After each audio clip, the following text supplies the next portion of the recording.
Welcome to Ladies in Tech with Lauren Deal and Kelly Mack, a show by women for women, breaking the IT stigma by empowering, inspiring, and highlighting ladies in tech.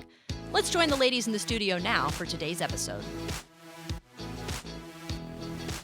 Welcome to Ladies in Tech, where we empower women to enter the tech field or to rise within their tech career. I'm your host, Lauren Deal, and I was a teacher for 10 years. I'm a TV host, and I'm also a tech enthusiast. But I'm not alone. I have Kelly Mack joining us today. Hey, my name is Kelly Mack, and I have a radio background. I'm also studying ITIL 4 AMCS, as well as ITIL 4 Foundation. So I'm kind of transitioning from radio to television and tech, and excited about doing so. Joined with me today, we also have Sophie. Hey, Sophie. Hey, thanks, Kelly. Like she said, I'm Sophie. I'm an on-air host here as well. I'm studying telecommunication. I'm involved with sports on campus, and I'm also working on studying CompTIA fundamentals right now. So just kind of getting started with that, but moving forward in my tech education. So I'm excited about that. Awesome. It's really great that we all come from different backgrounds, but we're also very interested in tech, as are you. So this is going to be a great episode today. I'm excited to jump in. Today we're going to talk about landing that next big job and what to do and what not to do. We actually have Sophie, who had an interview with a couple of our in-house guests that flew in from different parts of the country. Sophie, tell us about it. So I got to sit down and talk with some of the ladies here at ACI Learning that flew in. Like you said, one of them came from, I think, somewhere in Florida. One of them came from Colorado. Candi Kilgore and Karla Urbina, they both talked to me about what it's like to work in employment development management, because that's what they do here at the company. Okay. They also talked about what to do when it comes to your resume, some pointers on that front. And Karla spoke a little bit about what to do when it comes to an interview. So it was really nice to sit down and talk to them a little bit. All right, well, let's check it out. Hey, I'm here with Karla Urbina and Candi Kilgore of ACI Learning. We're going to sit down and talk with them a little bit about their roles here at the company. Thank you so much for joining me, girls. I'm so glad to have you guys here. Thank you. It's great being here. Absolutely. So let's go ahead and jump right into it. I understand you both work in employment development management. And we also got to talk with some of the other individuals that work there as well. So can you tell me a little bit about your background? Sure.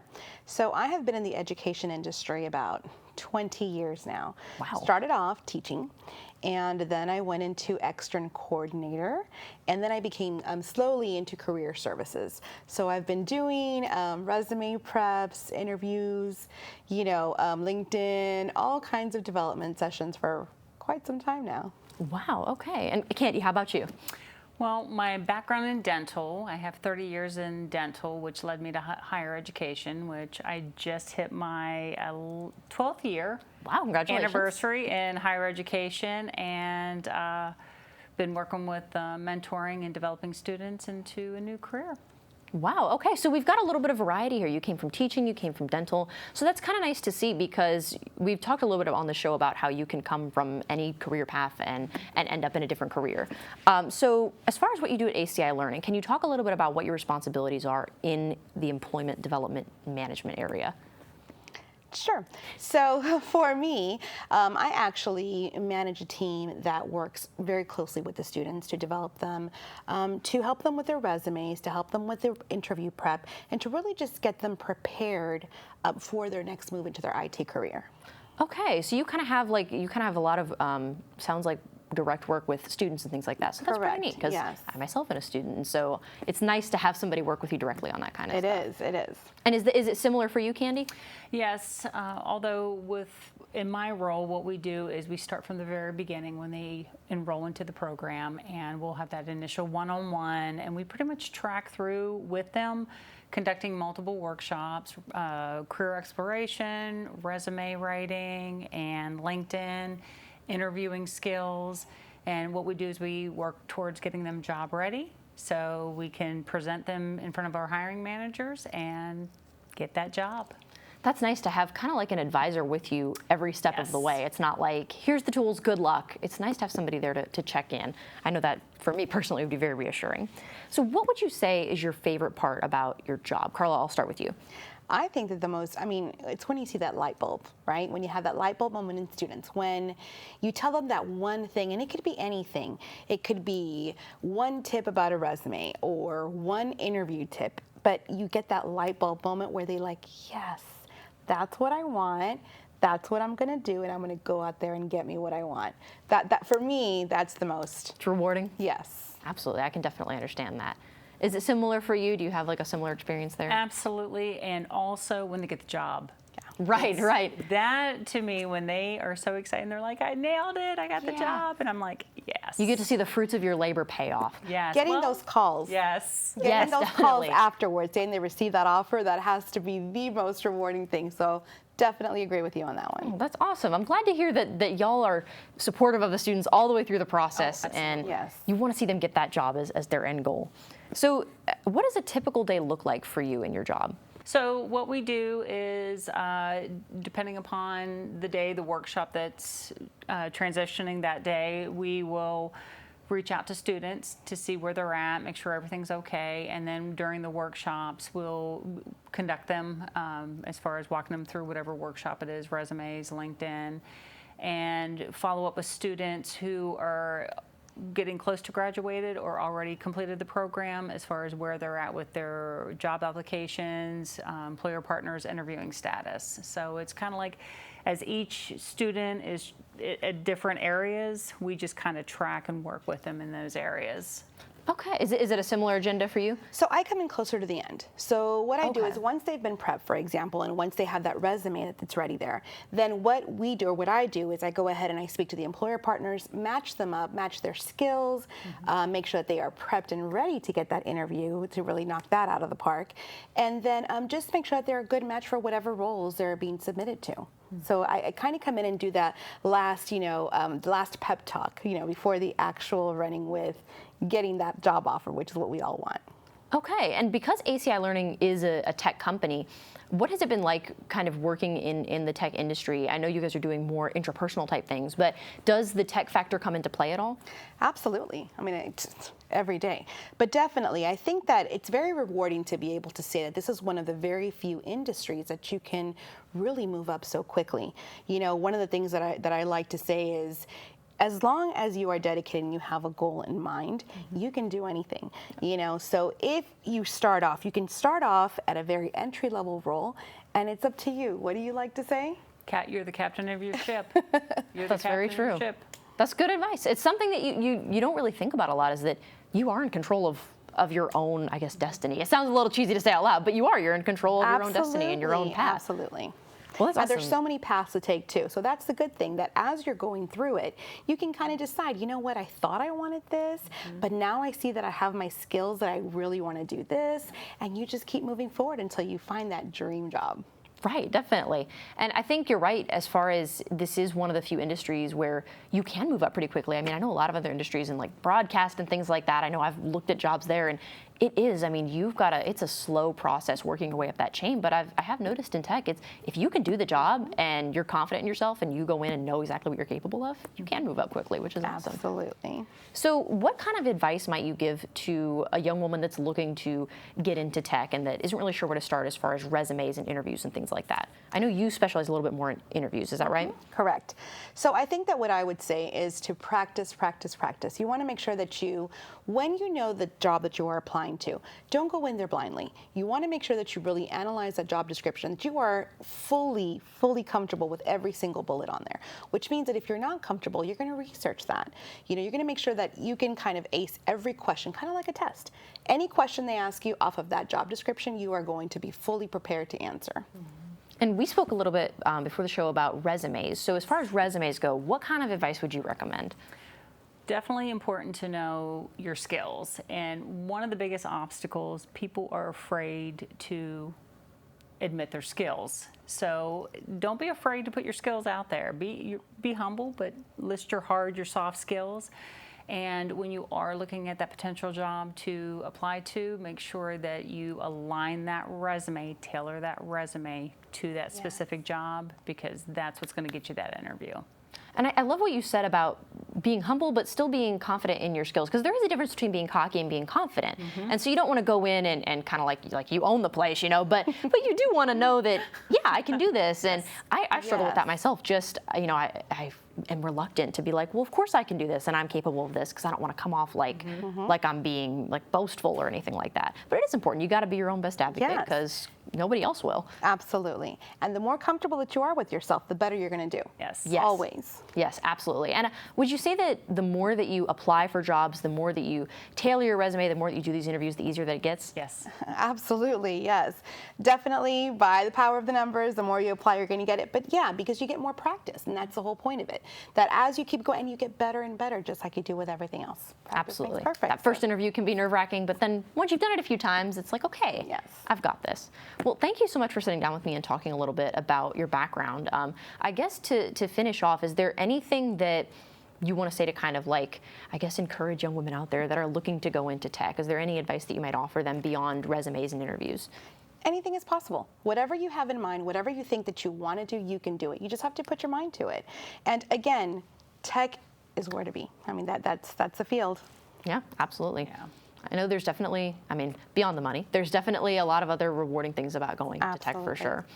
Least of all the confidence that you get from it. Even Yes. just learning some of these tech skills that I've learned while I've been here. It's like, yeah, wow, I didn't know I could do this, but now I can. So Yeah. I guess, yeah, it is just all about getting started. Well, thank you again for joining me. And we'll send it back to you, Lauren. Well, that was fantastic. It's really nice to meet them and kind of hear about the interview process and the resume. Right. And a lot of the good things to do. I feel like I'm prepared, but maybe we should talk about some of the things that maybe you shouldn't do for a resume or an interview. So jump in, ladies. What are some things you should stay away from? Well, you know what? I recently found out that you should stay away from posting your picture on your resume. Apparently, you know, there's a computer system that filters all the resumes in larger corporations and businesses. And if you have a picture on there, it actually just rejects your resume.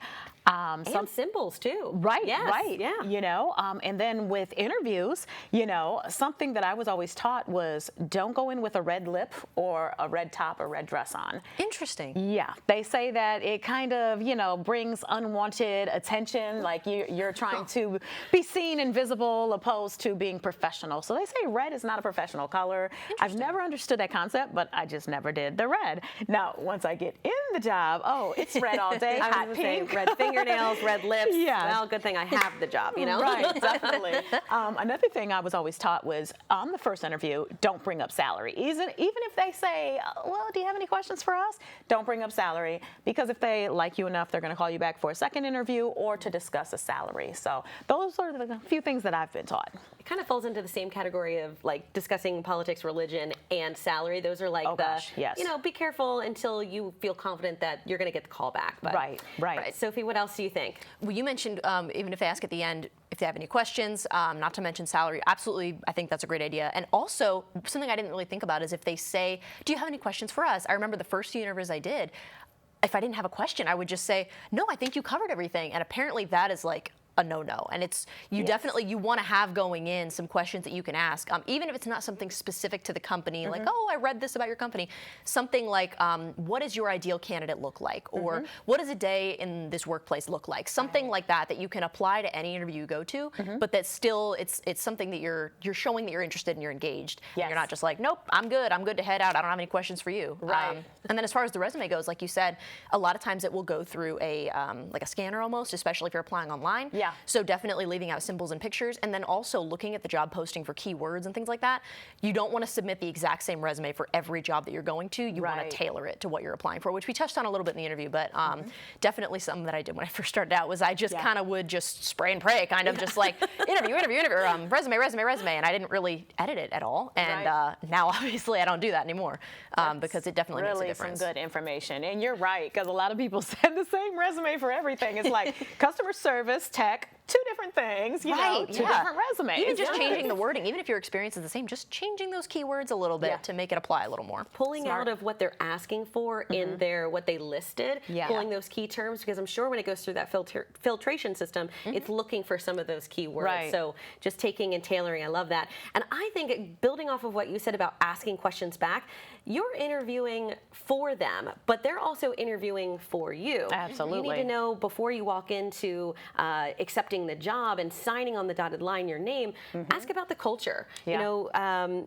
What does a day in the life look like? What are growth opportunities? Asking if what they are offering to you beyond what they posted is something that you could see yourself living in and day out. Right. What's a day in the life look like? Walk me through what my role might look like. Do I have a mentor? Right. Things, especially in the tech realm, if you're looking to get into an entry-level job and then possibly progress, asking who you can talk to learn from, and maybe start your certifications. Do they refund you about certification exams? Right. And then also training and onboarding. Like, are you just going to throw me in the pool and say, hey, swim?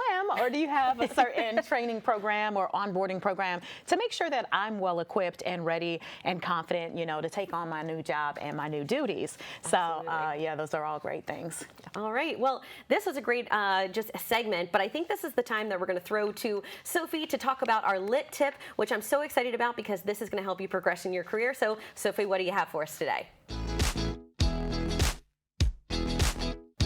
This week our lit tip has to do with LinkedIn, but specifically LinkedIn endorsements. LinkedIn is a great tool to help you progress your career, but one thing that some people maybe not pay as much attention to is those endorsements. So the way that these work is you want to add at least 5 skills to your profile. The more skills that you have, the more likely you are to appear in searches on LinkedIn. And then people can go to your profile, look at these skills, and your connections can provide what are called endorsements. Now, this is different from a recommendation. A recommendation is like a written review that they can leave there. But an endorsement just says, yeah, I say that this person is good at this skill. So let's just say you have a skill listed on your profile. For me, teleprompter reading. Let's just say that's a skill. Somebody could go on and say, yeah, she's great at teleprompter reading. I endorse her for that. And when people endorse you, that makes your profile raise in the ranks on LinkedIn. So according to a study by LinkedIn, you will rank a lot higher if you have a greater number of endorsements. The more skills that you have, the more likely you are to get those endorsements.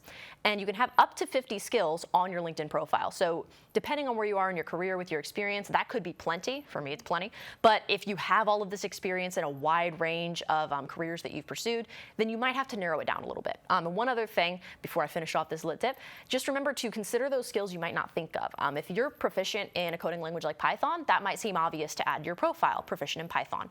But other things like interpersonal skills, leadership, communication, they're things that are a little more abstract that you might not think of, but definitely add those as a skill because they are important and recruiters do pay attention to that stuff. So that's our lit tip. That's Definitely. fantastic. Yeah, and I never knew that would help you, go to the top as far as being considered. Like, I just thought it was endorsements, recommendations. It was like, oh, cool, if they look at my profile. But who would have knew? That's really good information to know.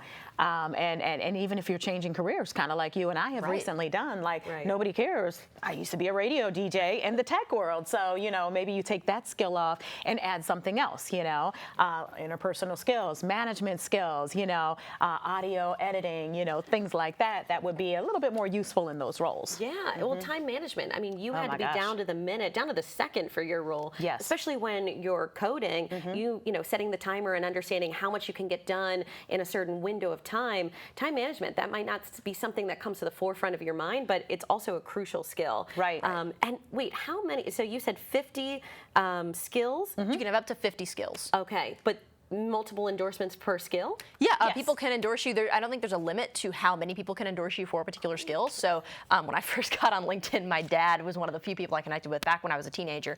And he was one of my first endorsements on LinkedIn for, I think, voiceover or something. So I didn't know what it was at the time. And now I'm thinking that was one of the first of many now that kind of got me started a little bit. So solicit your family and friends. yeah. And the other thing is, too, I think that what goes around comes around, and you can endorse other people on LinkedIn, too. So definitely, look out for those endorsements that people are giving you. That's great. But also be on the lookout for things that you can endorse other people for. You don't have to go out of your way to, if you don't really believe it, don't do it. But if you know, I work with, John in accounting, and he's really, really good at time management, or he's really good with communicating, go and endorse him for that because you get what you give.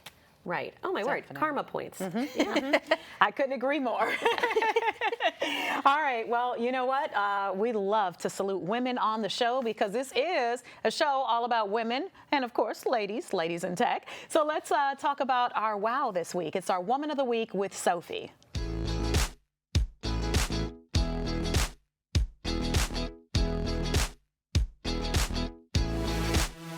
Our Woman of the Week this week is another one of the ladies at ACI Learning. I got to speak with her the other day. Her name is Candi Brown. She is LinkedIn proficient, so it kind of connects to our lit tip as well.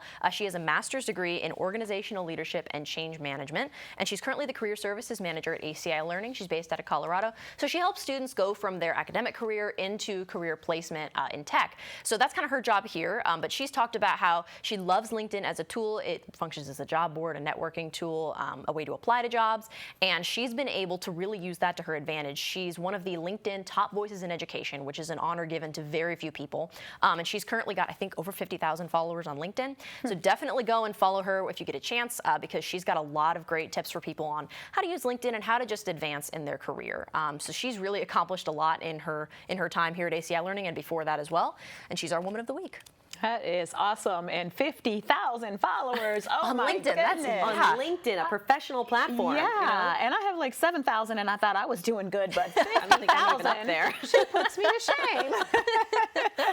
She's incredible, though. She is, and we Yeah. all had a chance to interact with her when she was here in the Gainesville studios and offices, and she was just very level-headed, very humble, very professional, and just really great to be around and talk to and bounce ideas off of. Yes, and to know that she has kind of switched careers as well, and now she's working in the tech field, but she also helps women and men get into tech careers based on her previous skill set. And so that kind of brings this episode all together. Doesn't matter where you've been, or maybe you're transitioning into tech, that there are people out there who have transitioned as well and are going to help you get to where you want to go. Well, that was fantastic, but I think we need to end our episode with a moment of motivation with Kelly.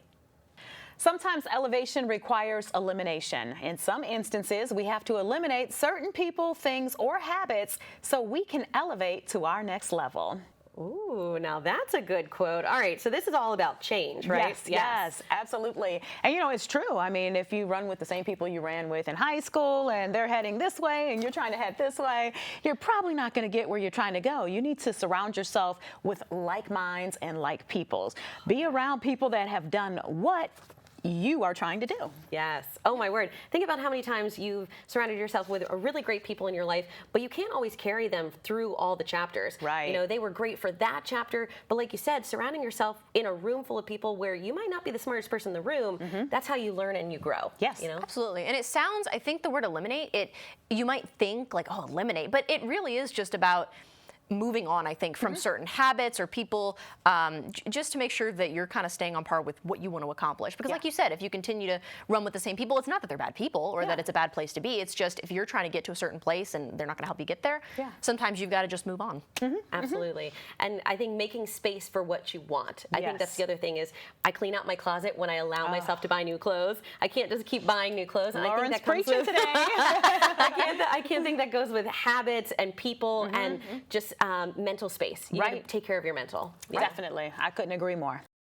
Well, that was fantastic, and we would love to connect with you on socials. In fact, we're going to put them right here. We are engaging on Instagram and Twitter. You can chat with Sophie, and we'd love to hear what you're into. So thank you so much for joining us on this episode.